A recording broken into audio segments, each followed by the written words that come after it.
This is Dean Waldo. This is a Khan Academy style mini lecture for Physical Chemistry 341 at Pacific Lutheran University. I just want to do a little review or follow up on the derivation of critical pressure, temperature, and molar volume that we did today in class. So just a little review. Here we have the van der Waals equation. And if we plot pressure versus volume, when temperature is quite high above the critical temperature, we see behavior that's very much like an ideal gas. But if we set temperature equal to the critical temperature, the function now appears to look something more like this, if I can draw it well. We now have a curve that develops a flat inflection point, and that then defines the critical parameters. So we've already said we're going to be at the critical temperature, and if we follow this point down to the x-axis, then this defines the critical molar volume. And if we go across to the y-axis, that defines the critical pressure. So we now have specified a three-dimensional point, just one point in this equation of state. And we can use calculus to put those three parameters in terms of essentially B, A, and R. Of these three terms, A and B are very specific to a certain molecule or atom in the gas phase, and R is, of course, our gas law constant. So let's look at the derivatives we can use to make this happen. So let's apply the calculus information that tells us how to deal with a flat inflection point, and that tells us that if we take the derivative of pressure with respect to the x variable, in this case molar volume, at the temperature of interest, and our temperature of interest is the critical temperature, we can set that equal to 0. And then if we also apply a second condition, and that is to take the second derivative of pressure with respect to molar volume, and again we're going to impose critical temperature as our constant. So now we have two criteria we can use to define the 3 points of this, the three variables for this critical temperature. So in the end, we're going to have three equations and three unknowns, and we'll use those to put PC, TC, and VMC in terms of A, B, and R, and a few assorted constants. So let's go ahead and take the first derivative of this function with respect to molar volume. So if we take the derivative of P with respect to molar volume, we're going to have the derivative of the first term, RT, with respect to molar volume. So that's Vm minus B. And we're also going to have the derivative of the second term, which is the partial derivative with respect to molar volume of A over Vm squared. So what I like to do is I find it easier to take the denominators and move them to the numerator, and let's rewrite this then, remembering that this is equal to 0. So I will take this term, and I'm going to take these constants and move them outside of the derivative because they're not affected by that derivative. I'm going to take this constant A and move it outside as well, and I'm going to make sure that I remember that these derivatives are taken in the case that t is indeed constant. So if I rewrite these, I will now have RT times the derivative with respect to molar volume of Vm minus b to the power minus 1, and we'll impose constant temperature, minus A times the derivative of molar volume of Vm to the minus 2, holding temperature constant, and this is still equal to 0. So when taking the derivative, we know that the minus 1 is going to come down, and we're going to subtract 1 from the numerator. The same thing's going to happen in the second derivative. We're going to bring minus 2 down, and we'll end up with minus 3. So let's rewrite those as RT minus 1 Vm minus b to the minus 2 minus a minus 2 times A times Vm to the minus 3 equals 0. And then for convenience, what I'm going to do is take this term and move it to the other side. And what we're going to end up with is the following.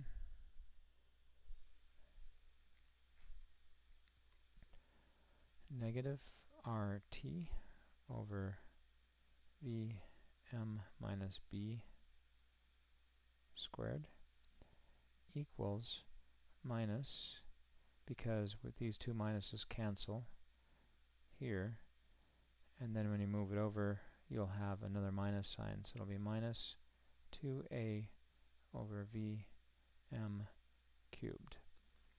So essentially now we have the first result from that first derivative. Now we need the second derivative, and since we know that this is equal to our first derivative, I'm just going to call it p prime. So if we take the derivative of p prime now with respect to molar volume of again, holding temperature constant, we're going to have the second derivative. So what I'm going to do is take the derivative of this term, move it down here, and the derivative of this term, and move it down there. Okay, so to do that, again, we're going to have the derivative. I'm going to leave the... Oh, one other thing I'm going to do is I'm just going to make both of those two signs positive, just so they're simple there. But anyway, let's again move the minus RT to the front of that derivative. Here's our derivative. We're going to be taking the derivative of Vm minus b to the power of minus 2. And now we're going to have 2a times the derivative with respect to molar volume of Vm to the minus 3. Again, this is going to equal 0. So now if we simplify this first term, again, we're going to take this coefficient, bring it down, subtract by 1. Take this coefficient, bring it down, and subtract by 1. So let's do that. We're going to end up with a minus RT times a minus 2. And then we're going to have Vm minus b to the minus 3. And we're going to have plus 2a times minus 3 Vm to the minus 4, and that's all going to equal 0. So now we have essentially our second equation coming from the second derivative, and I can rewrite that a little bit. I'm going to take this term again and move it over to the right side, that second term, and I'm going to have 2RT, and this time I might leave this one in the numerator. We've got the minus sign, and we move it to the right side, it will become positive again, and so we're going to be at 6a Vm to the minus 4. So this is our second equation. So now we have three equations, and we want to figure out our three unknowns. So it's at this point what I'm going to do, I'm going to take equation 1 and I'm going to divide by equation 2. And I think in class I may have mentioned it doing the other way around. It doesn't really matter. I think this may be a little bit more convenient. So in doing the division, I'm going to take this equation and this equation. I'm going to take the left sides and divide them, and the right sides and divide them.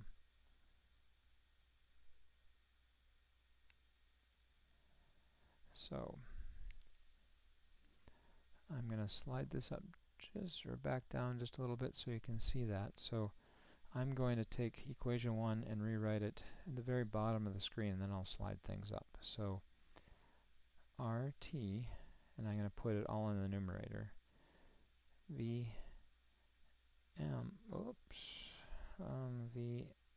minus B, that'll be the power of minus 2, since it's now in the numerator, equals 2a VM to the minus 3.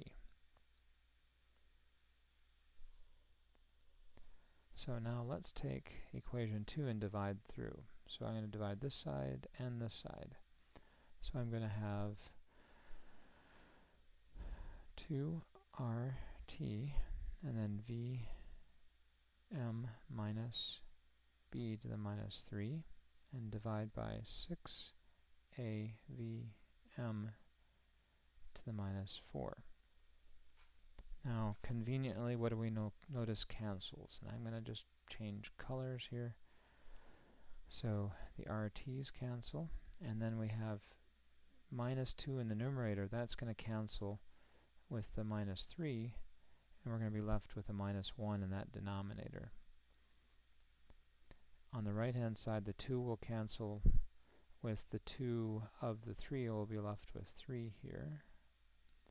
A will cancel with A, and these 3 molar volumes will cancel with 3 of the 4 in the bottom, so we'll be left with 1 there and 1 here. So let's rewrite that. I'll just change colors for fun. So now we're going to have, and then I'm going to take this VM minus B term and move it to the numerator, so we're going to end up with VM minus B over 2 equals VM over 3. And let's just multiply this whole thing by 3 and 2. So in that case, the 3 will cancel here, and we're left with the 2, and then on this side, we'll have the 3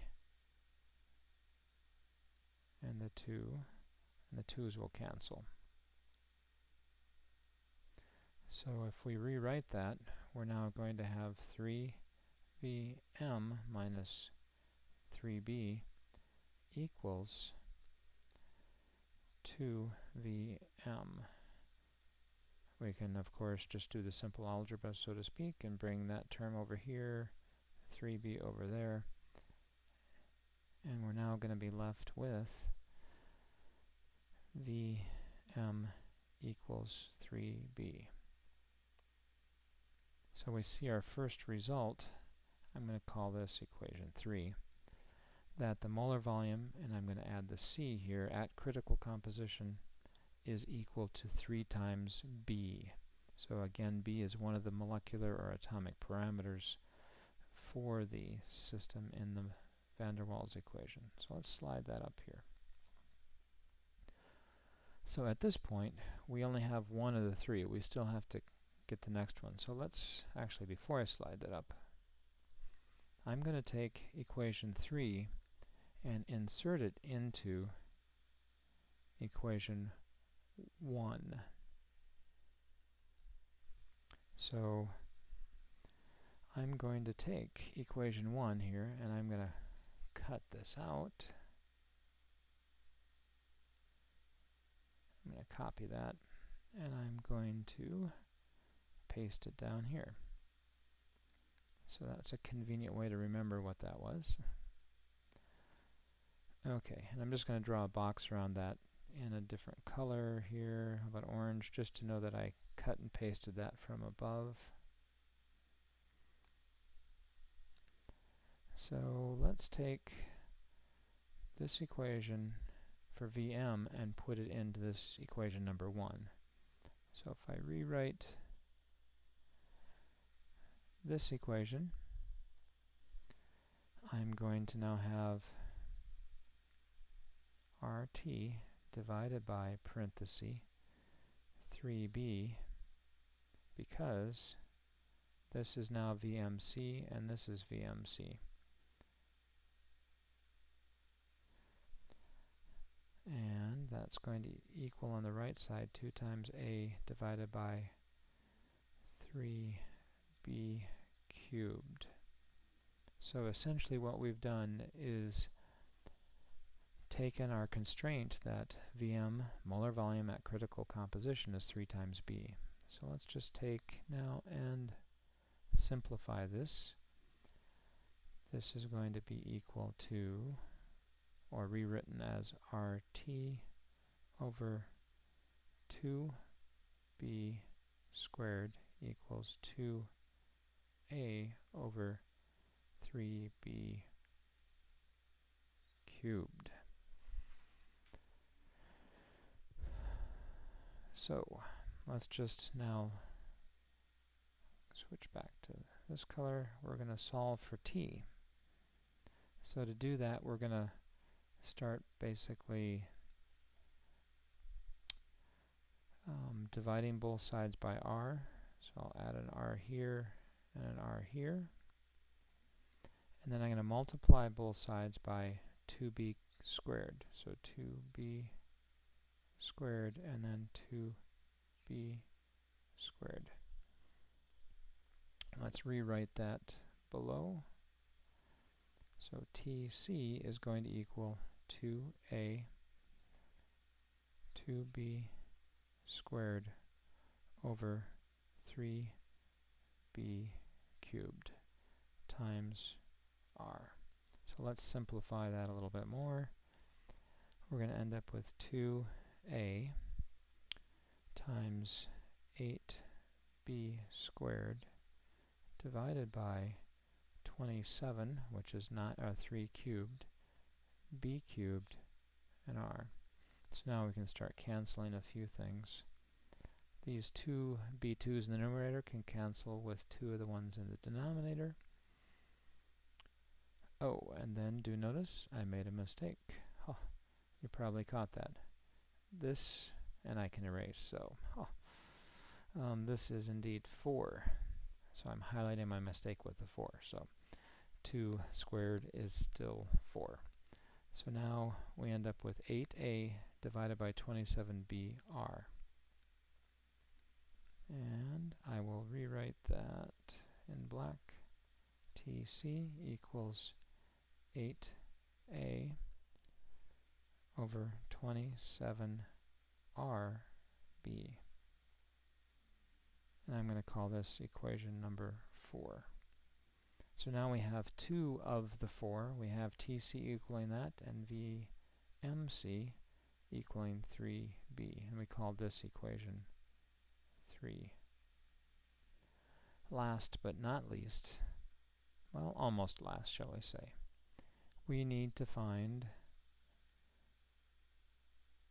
PC. And to do this, the simplest way, actually probably the only way, is to insert both TC and VMC back into the original van der Waals equation. So let's go back up to the very top. And let's cut and paste again. So let's take this equation and we will copy that and paste it down here.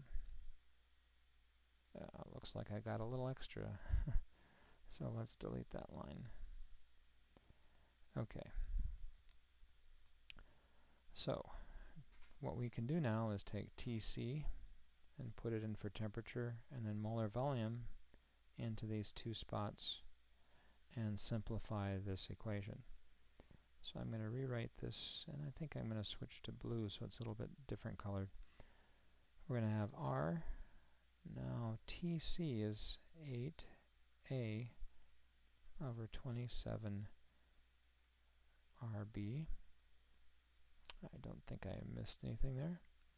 Divided by 3b minus b, and I'm just going to do that subtraction, so that's going to be 2b.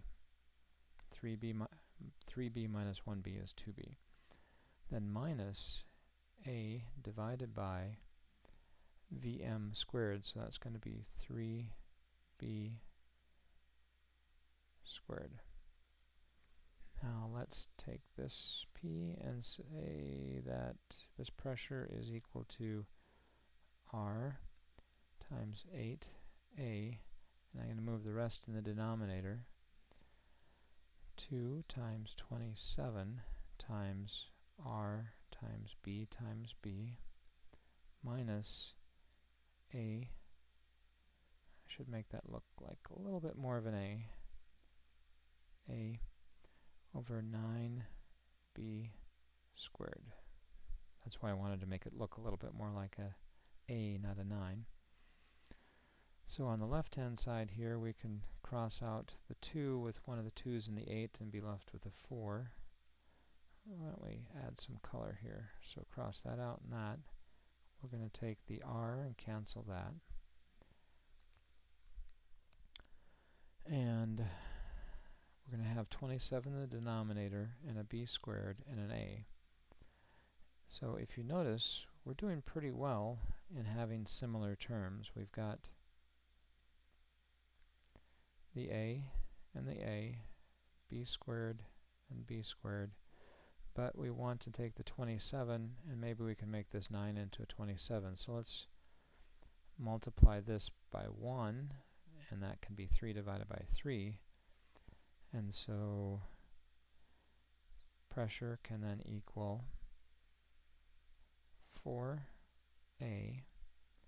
over 27 b squared minus 3 over 27 b squared, leaving us, well, I can't forget the a, leaving us with a divided by 27 b squared. So therefore, PC is equal to a divided by 27b squared.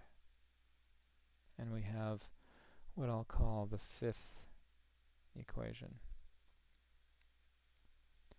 So let's do one more thing before we call it quits here. Let's take this, and I'm going to copy that and put it here. And I'm going to tidy that up a little bit. And then let's go grab those other two equations we just had from up here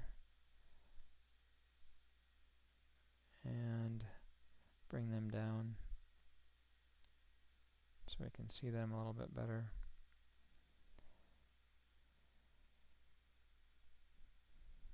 And let's clean that up a little bit, take that line out and that line out.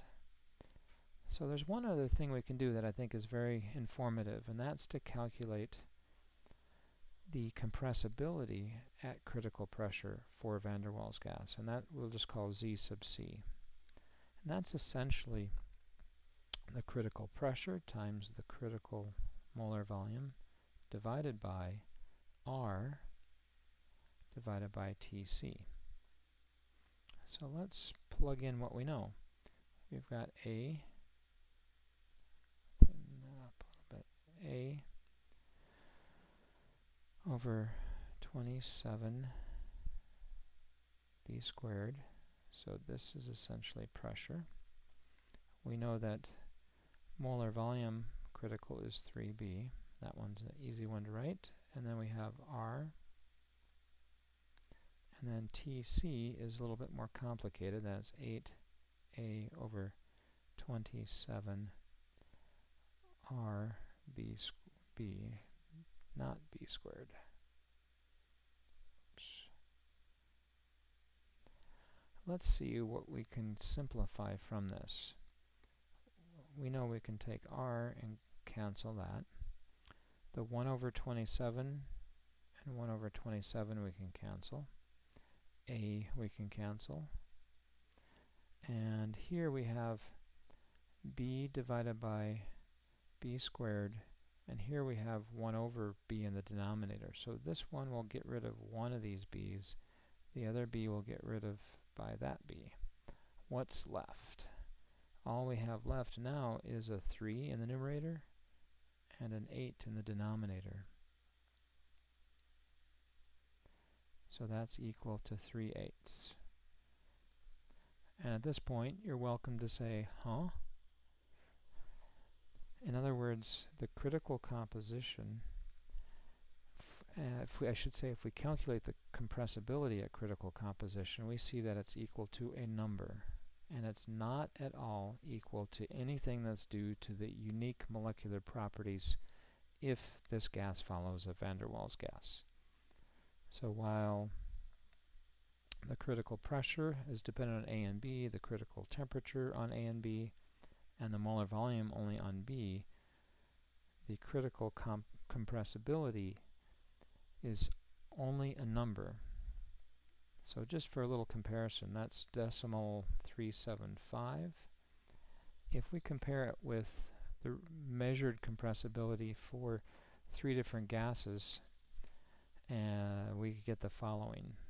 So if this is Z critical for argon, CO2, and helium,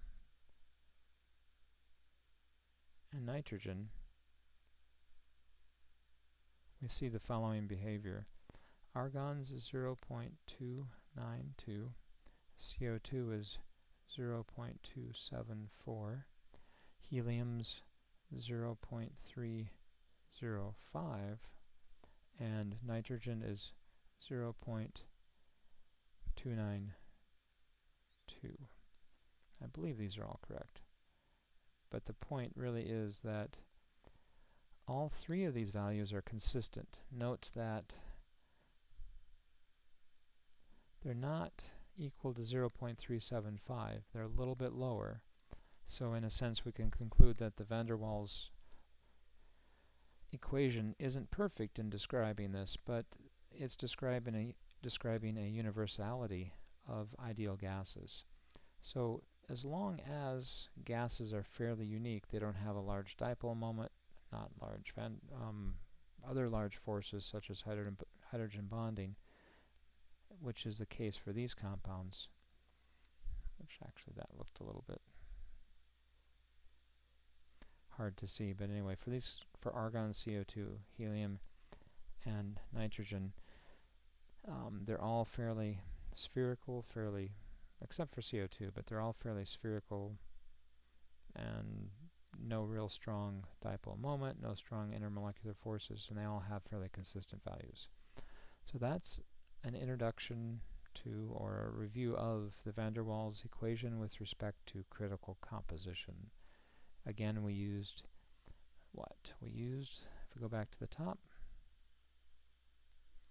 we used the ideas of a flat inflection point here, which tells us we can use the first and second derivative of the function to calculate that point. So we calculated Tc, Vmc, Pc, and then we went on to calculate the critical compressibility Z. And so the conclusion are these equations here, the critical pressure, the critical temperature, molar volume, and the critical compressibility. That's all for this mini lecture. This is Dean Waldo, Department of Chemistry, Pacific Lutheran University. I hope you found this helpful.